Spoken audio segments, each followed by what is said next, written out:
all of us service clients out there, and all of us have stepped in, worked with clients, and seen the messes that they brought to us. And our job as professionals is to clean up that mess and leave them in a much better position than they came to us in.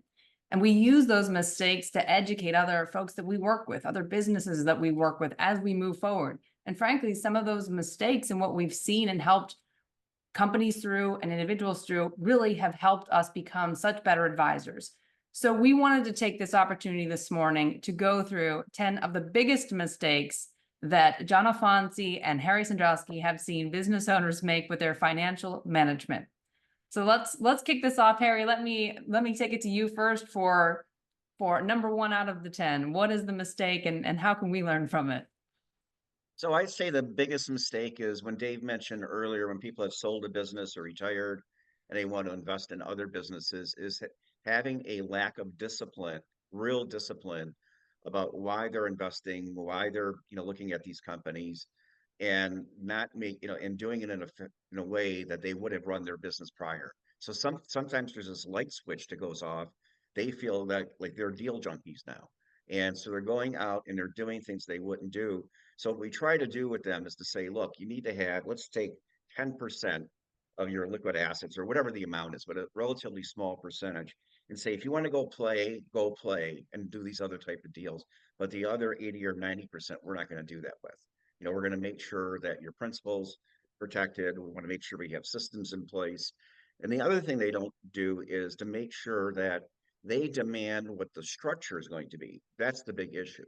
They'll go along, somebody has an S corp or something, like we want to allow our clients to invest in S corps.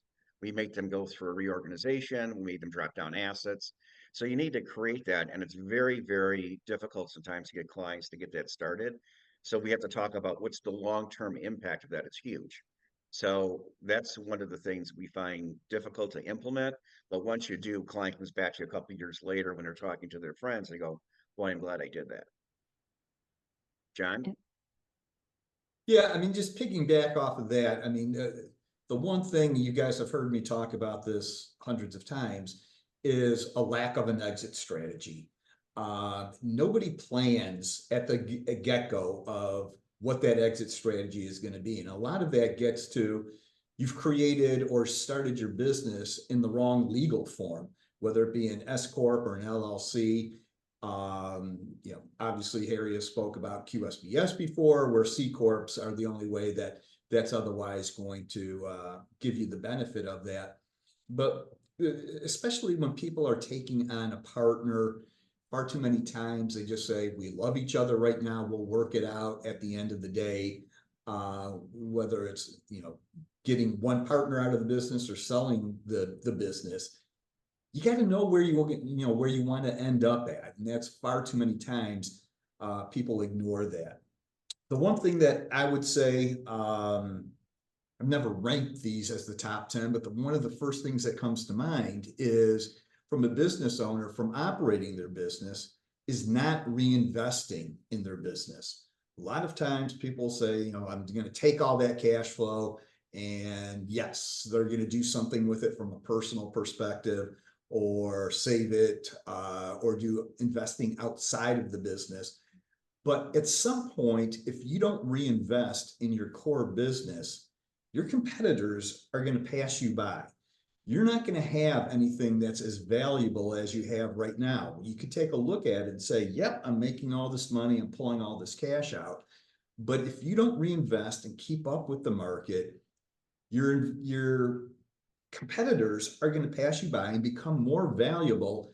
And whoever that exit plan is, they're going to see that and think it's not as worthwhile as what you otherwise think it is. Piggybacking on one of the things that we said, where Harry had mentioned about somebody that wants to sell versus willing to sell. I just did a valuation. It was for a personal divorce. And this guy said, one of the things I always ask the business owner is, how much do you think your business is worth? Or have you ever been offered to sell your business? And he said, yeah, but they're always way too low. The offers are always way too low. Well, I valued the business. And he said, yeah, everybody offers me 3 to 5 times EBITDA. He was in the industrial manufacturing space. Well, guess what? I valued the business and I came at a little between 3.5 and 4 times EBITDA. And like I told the guy, I hate to tell you this, but that's what your business is worth. If you're expecting somebody to come in with a 7 or 8 times multiple, that ain't going to happen unless you've got something special or different.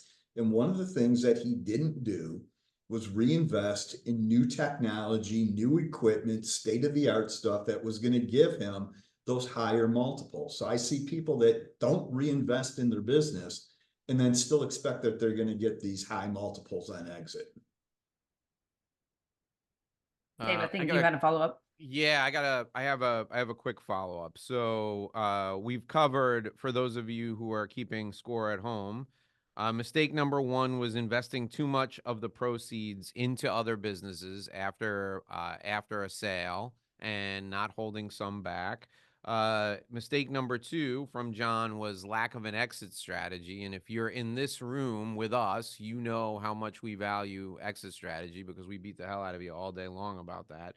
And then number three from John was not reinvesting in the business, enhancing your competitive advantage, kind of building your moat around the castle. So I have a follow-up question for that specifically, for both of you guys about reinvesting, about investing in the business. And this is a question that Nicola and I get all the time because we're real hawks about making sure that the business owner is taking profit out of their business. So there was a book that was written and there's a whole methodology on that called the profit first methodology. And our contention with business owners, especially like Main Street business owners who are, who have 6-figure businesses, but they're not quite breaking $1 million yet, is okay. So we've all heard that you got to sacrifice to make your business successful. But if your business isn't funding your lifestyle, eventually you're going to go broke and you're going to have to take a job, right? So you need to be taking money out of your business to make sure that your business is actually producing value for the shareholder, for you, because that's the purpose of a business in the first place. What is the appropriate amount on a percentage basis? Let's say the owners are taking out enough to sustain their lifestyle. What is the appropriate amount to reinvest, and kind of break it down for us into aggressive, moderate, and conservative? What would you say on a percentage basis if the owners are fine and the business is doing $1 million plus a year, but it's still a Main Street business, still a small business? What is the appropriate amount to reinvest to continue to build your competitive advantage? Go on, John. Oh, throw the hard balls to me here. Thanks. No, I'll add in. I would say, Dave, it's impossible to put a percentage on anything because it's going to depend on the business, the state of technology, and the industry that they operate. If you assume that the owners are okay, they have enough money, they don't need to pull anything more. A lot of it's going to depend on what kind of return on an investment that you're going to get. If you can get a higher rate of return of investment by reinvesting in the business, and you're already set from a personal level, you don't need to pull any more money out of the business, well, then reinvest 100% of it back into the business. If you otherwise think you can get a higher rate of return on your personal investments than what the business is otherwise providing you, there's an issue there that says, geez, is this business otherwise going to survive? Are they reinvesting enough or keeping up? To my point.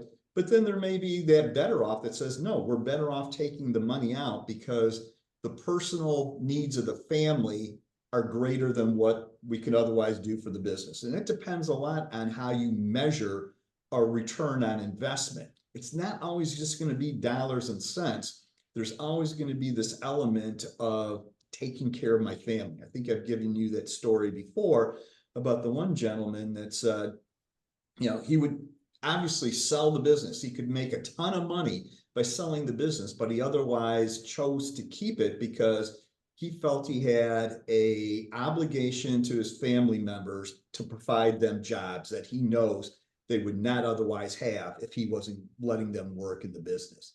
So that gets to one of my other things, which is, nice segue, I'm going to steal your thunder or your question here, is impulsive spending.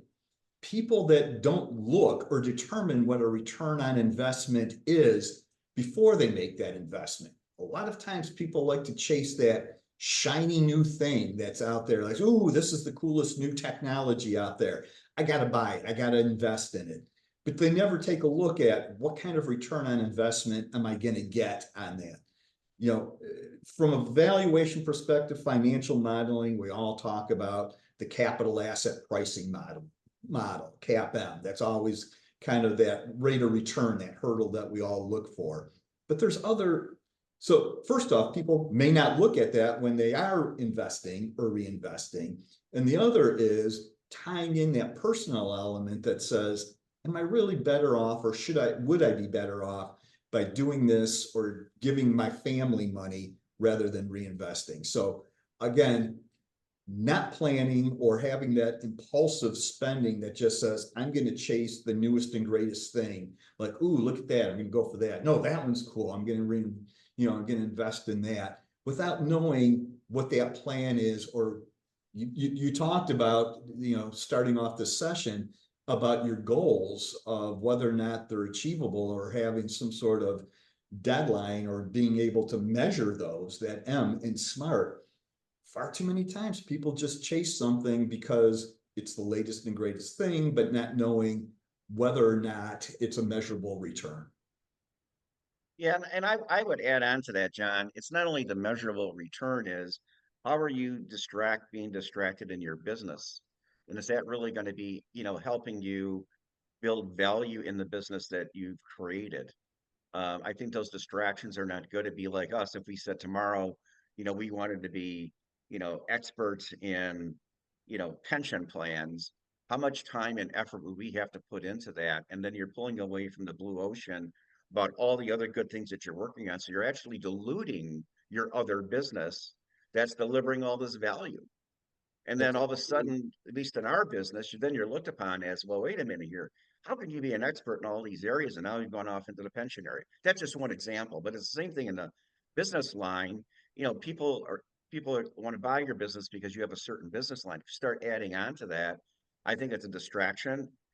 That money could have been used other places, and it's just you got to be very strategic on why you're doing it, and Yeah, it and has that to gets be. to, I was One, going to say, the cost of investing in something like that. So if you're going to say, yeah, I want to become a pension expert, and you look at all the revenues that you could otherwise generate from doing pension valuations, actuarial work, whatever it is that you want.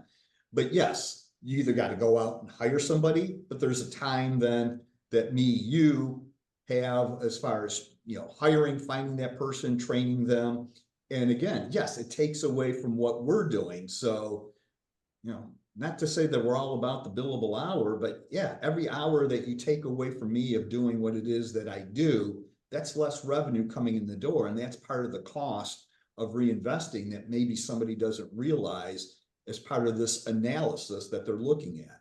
yeah, Absolutely. and I would argue on the flip side, by you investing in something else, to use it in our parlance and our type of business, is we could have hired that super smart valuation person that came across our desk that we thought was maybe getting paid a little too much, but we really wanted them on the team. And then therefore you've strained your resources, maybe not to be able to buy that person. I'm not buy them, I mean get them on board. The other thing is that, I just kind of look at it, Dave, to answer your initial question is, you know, you're right. You got to be treated as a shareholder first. If the company's not returning a dividend every year on your investment, then you got to question whether, why are you in business? Because if it's just for the compensation, that gives you a job. So you should be building up value. On the flip side of that, you don't want to keep too much money, in the company, because when you do go to sell, somebody's going to say, why do you need that much working capital? What's in the business that you need that much working capital? So there's a delicate balance there. I think that's important, because if their perception is they need more working capital to buy you, that means it's going to be a lower purchase price. No matter what you say, that's going to be their first impression. And I think everyone knows what first impressions are. They're hard to get rid of. Yeah, I mean, as a business owner, you are the shareholders and you should Right. operate the business with a fiduciary obligation to that shareholder, to the investors that says, yes, your return can come in one or two ways or a combination of both. One is a current dividend, cash payout. The other is increase in value of the business. And if you're only viewing one and not considering the other, you're doing a disservice to your shareholders. I'm talking about, investing top dollar. I'm going to not pick on Carrie. I'm going to use her as an example, even though her properties that she sell probably don't have projects. But I watch enough HGTV to say that when people are buying a house, they're always, do I want to buy move-in ready? I don't have to do anything. If you do that, you're going to pay top dollar for that. Or am I going to buy something that has projects that I know I'm going to have to put some dollars in and increase the value myself? It's similar in a business or the people that you're hiring. If I'm going to buy that top dollar expert, it's going to take a while for me to get that return on that investment because I paid top dollar for it. Carrie's properties, if you follow her on LinkedIn, she's a member in Chicago and provisors with me. I don't know, Carrie, do you guys, those types of level of buyers, are they looking for projects or?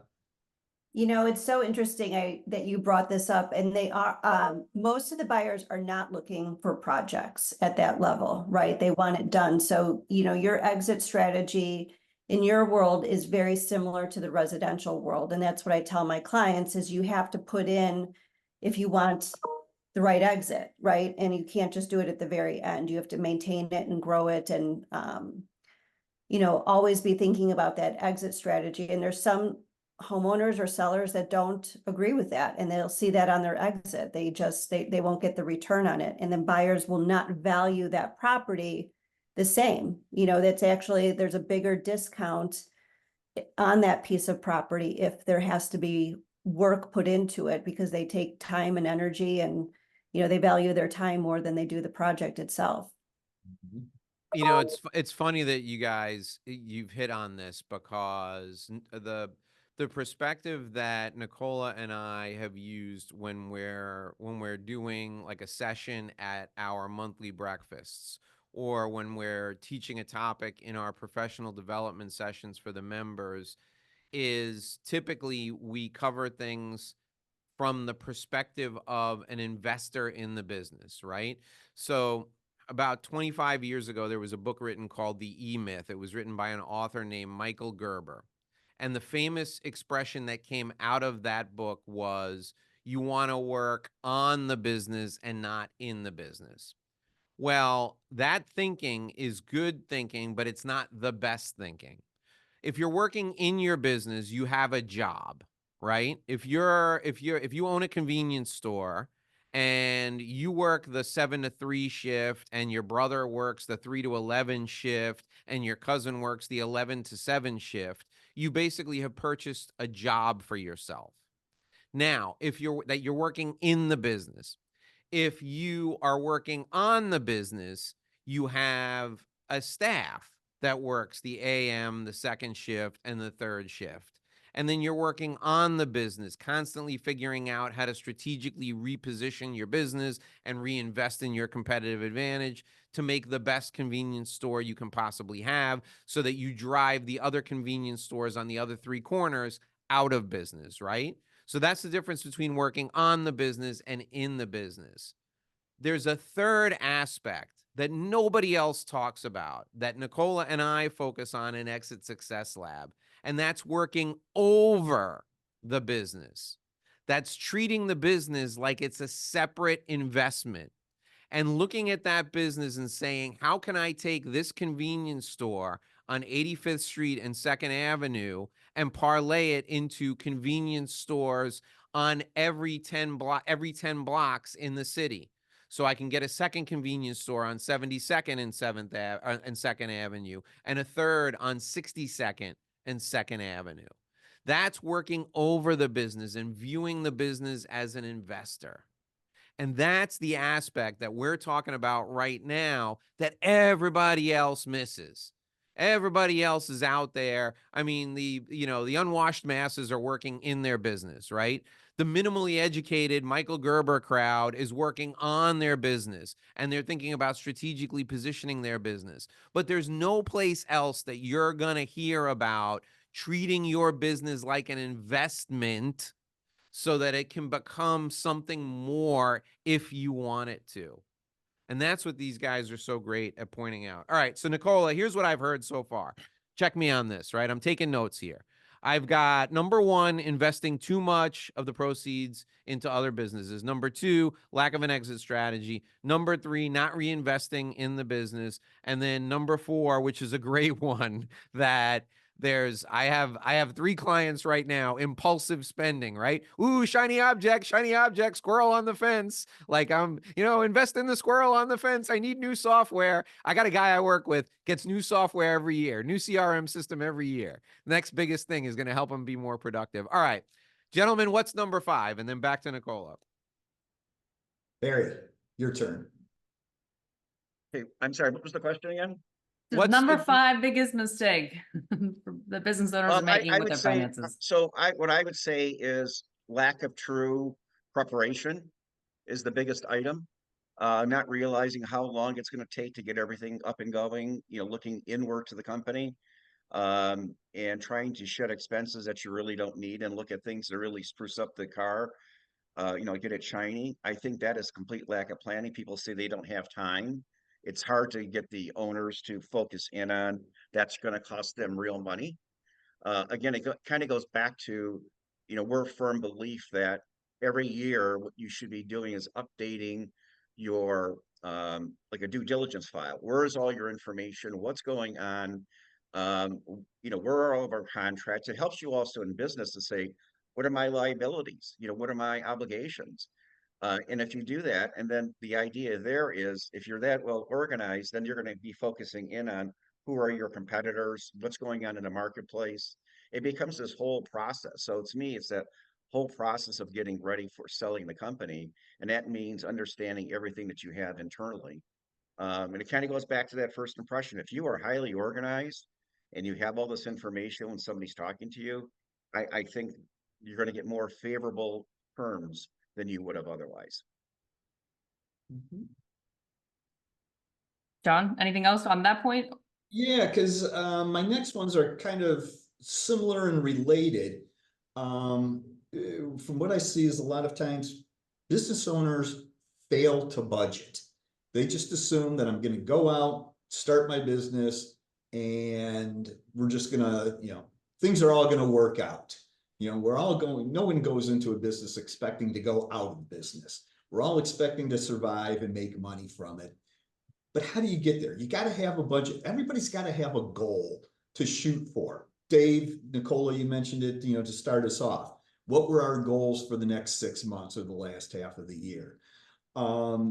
You got to have something not only for the business, but your employees, especially the key employees, to shoot for. Because one of the things we talked about reinvesting in the business is incentivizing your employees. When you talk about the line people, if they don't know why they're doing something, I wouldn't say maybe they're not the right people, but everybody should have an idea of what they do. How does it contribute to the business?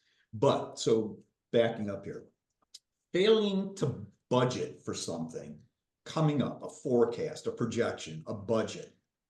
All 3 of those are different. So a budget is, what am I shooting for? A projection is basically a what if analysis. And a forecast is what do I most expect to happen? So from my perspective in valuations, I love it when somebody has a forecast. A budget is good, but if nobody, this gets to my second part, which is a lack of monitoring and an analysis. Okay, you've got a budget, but if you never compare yourself to the budget and analyze why did I miss or why did I exceed my budget, then you're going through the machinations of just because somebody says, oh, I'm supposed to do this. This is part of the planning is I got to have a budget. But if nobody compares how you're doing to that budget and explaining what those differences are, then you're missing the boat completely of why you're doing this. But John, Sorry, John, go ahead, excuse Harry. me, John, don't you also think though, that as part of that three-part process, the budgeting, the forecasting and everything else, you should be looking to, what's the competitive set out there?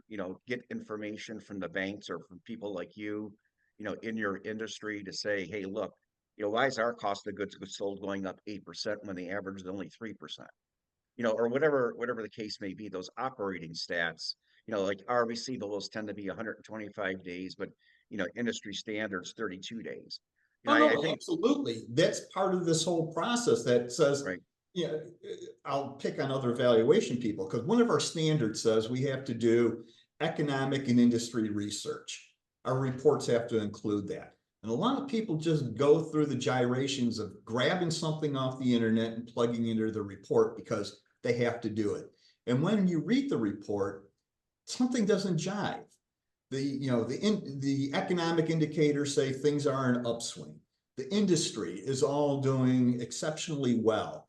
Growth potentials are high, but yet when you look at the valuation, the numbers that they do, it's doom and gloom without an explanation of why are you so different than what all of the indicators are? But so yes, you have to look at those indicators to figure out what a proper budget forecast projection is otherwise going to be. Something's got to go into that where you're looking at it. And to your point, I did a valuation.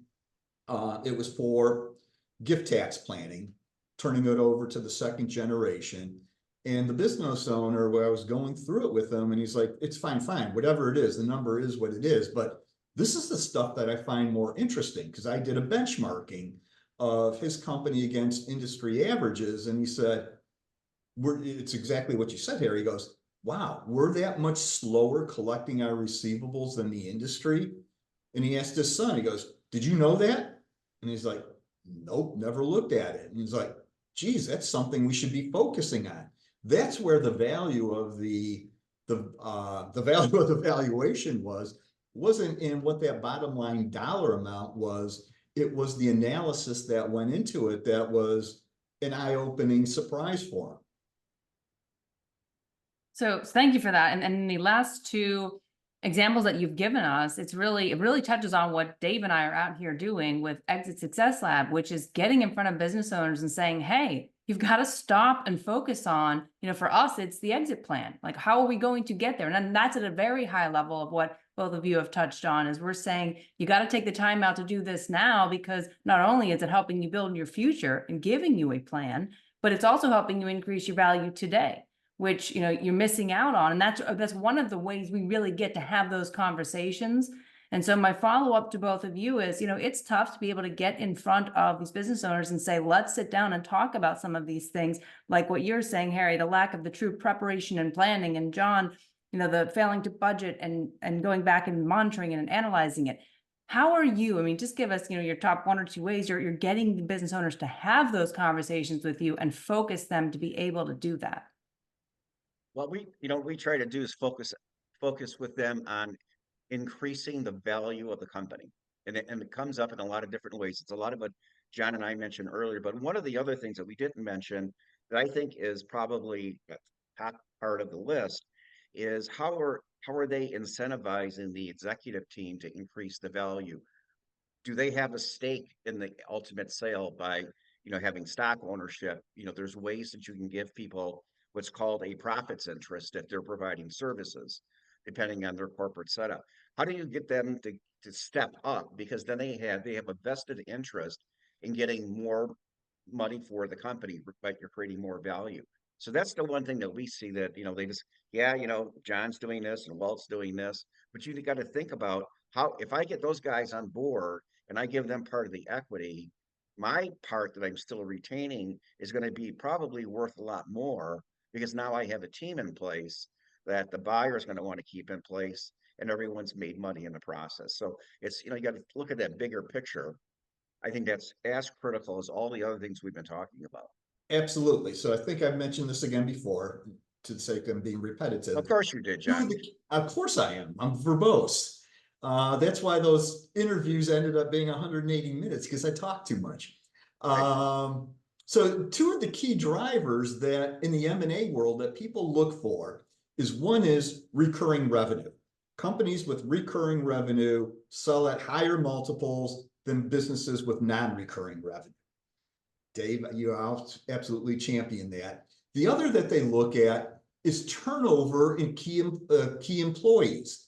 How often are those key people turning over in your business? The longer you have that high level, that management team in place, the better off you're going to be, the higher value you're going to get. And the way you do it is exactly what Harry said, is you have to incentivize those people in order to work for not only for them to understand that what's better for them is also going to be better for the business, because that's going to, or what's better for the business or what's good for the business is also going to be good for me, because I'm going to share in a piece of that way. That, so those, again, they will look at those as being the two of the critical factors: recurring revenue and low turnover of key employees.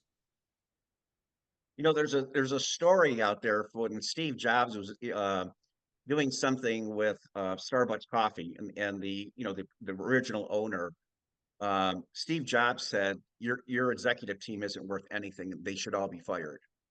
And it was interesting when you go back and look at that story. I think it was within either 12 or 18 months, every single person that was on that executive team left the company, Starbucks.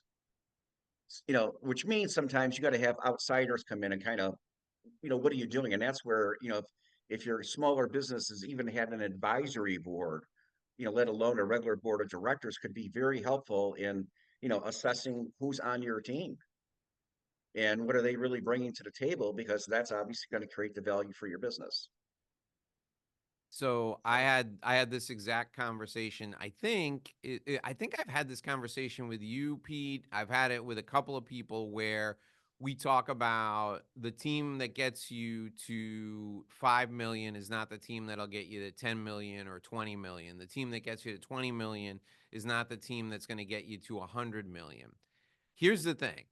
All of us as business owners, we have to become that next level founder, that next level CEO. And the only way we can go from being a $5 million CEO to being a $20 million CEO is by surrounding ourselves with people who are $50 million or $100 million CEOs, or advisors to $50 million or $100 million CEOs.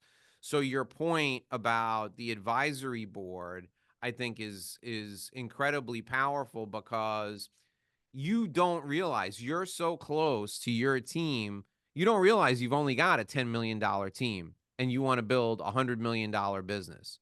But if you have an advisory board, and on that advisory board are 2 CEOs who've had $100 million businesses and exited, and 3 advisors who advise people who have $300, $400, $5 million businesses, and they look at your CFO and they look at your chief operating officer and they say to you, listen, those people are not capable of doing this, and they have a laundry list. That's what you need. And they're not capable of thinking like this, and they demonstrate a completely new level of thinking that will take your business to the next level. If you don't have people sharing that with you, you don't grow to go from being that $5 million CEO to being the $20 million or $100 million CEO. Right? That's the value of having an advisory board. That's the value of being part of a peer advisory group, if you have the right people in that room. Now, if you're a $20 million business and you're surrounded by $5 million CEOs, nobody's pushing your thinking. You're in the wrong room. You know, the expression, you never want to be the smartest person in the room. As a CEO, being the smartest person in the room is the kiss of death for you. That's stagnation for you as the business leader. So you can't be the smartest person in the room. You have to be the person that's always learning, that's growing, that's coming away. The best thing for you is to walk out of a conversation with 15 business owners with 3 pages of notes, embarrassed about what you didn't know, because that means that now you have the capacity to grow your business. I mean, that level of self-awareness. People ask me all the time, what do I need to build a $100 million business? What do I need to build a $300 million business? And the best answer that I can give to that question is self-awareness. You need to be so self-aware that you have the capacity to learn and grow at 40, at 50, at 60, at 70. If you have self-awareness and you realize the areas where you're ignorant, the areas where you have blind spots, and you have the ability to be intellectually curious and assimilate information, you've got the capacity to build a big business if you can execute or if you have a team that can execute. The All right, one, here's what I got. I think we only got one left. I'm turning it back to you, Nicola. So number one, investing too much of the proceeds into other businesses. Number two, lack of an exit strategy. Number three, not reinvesting in the business. Number four, impulsive spending, shiny object, squirrel in the fence. Number five, lack of preparation. Plan more, prepare more. Number six, failure to budget. Number seven, lack of monitoring and lack of comparing your budget to reality and lack of benchmarking against other industry standards, which I thought was a fantastic takeaway. That's number seven. Number eight, not incentivizing key staff, because that is one of the two key areas that people look for, which leads into number nine, and that's not focusing on recurring revenue and reducing key employee turnover. So those are the 9. We got one left, Nicola. All right, who wants to take it? Harry, John, I'll- give us our last one. I'll take it. It's called personal budgets and estate planning. You got to have a personal budget. How much money you're really pulling out of the company for your lifestyle? What are you going to have after down the road? And then how are you going to, maintain whatever you want to maintain and do the things that you wanted to do? And along with that comes your estate planning for you and your family and to protect the economic interest. And I would add one thing into that section. We have RIAs here on the call today. The idea here is you got to go out and interview 2 or 3 of them at least to make sure they're going to be able to fit your goals. That's all part of this budgeting, because you just can't listen to one. You got to listen to 2 or 3 to say, okay, if I assume a certain mix of investments and things of this nature, can I do that? You just can't listen to one person. You need to talk to 2 or 3. Just make sure that all the information you're getting is well utilized. And speak to buy-sell agreements as part of that, guys, please, because that should be part of it, right? Your buy-sell yeah. agreement has to be in there. That's all part of your structure. I mean, what do you have in there? I mean, the biggest thing that we see on the buy-sell stuff that people get caught up on and really don't plan for are disability. One of the key people get disabled. How are you going to take them out? How are you going to work it? And then obviously you have to have the right structure for that for both financial, and tax standpoint. But, it was, you got to look at, like Sheldon mentioned about the franchise and having the right leases. You got to have the right buy-sell agreement. And you got to have someone who is knowledgeable enough that can say, these are the 40 different examples that you need to factor in to your situation. And then that buy-sell agreement, John, I know John's talked about this before, that needs to be updated every year or two, because the companies, the value changes, people change, whatever the case may be. It's not the same company. So if you had a formula in there, that formula may not apply because the business world has changed. So, I mean, it's all part of this whole process. So I think you have 11 or 12 now. Well, I put buy-sell agreements in with estate planning and asset protection. Yeah, kind of stuff that one in there. Look, personal budget is a great one to end on. Like this is a big issue, right? It's making sure we're corralling kind of what are you spending and what do you really need for the rest of your life? Like what are you planning for your retirement and for your eventual exit out of this business. So I think it's great to be able to talk to that issue. And Harry, I'm really glad you mentioned, working in the other advisors, because really oftentimes most of these folks have multiple advisors and you've got to be on the same page with those other advisors and make sure you're all working together for what's best for that client. And that's really important. So thank you for highlighting that.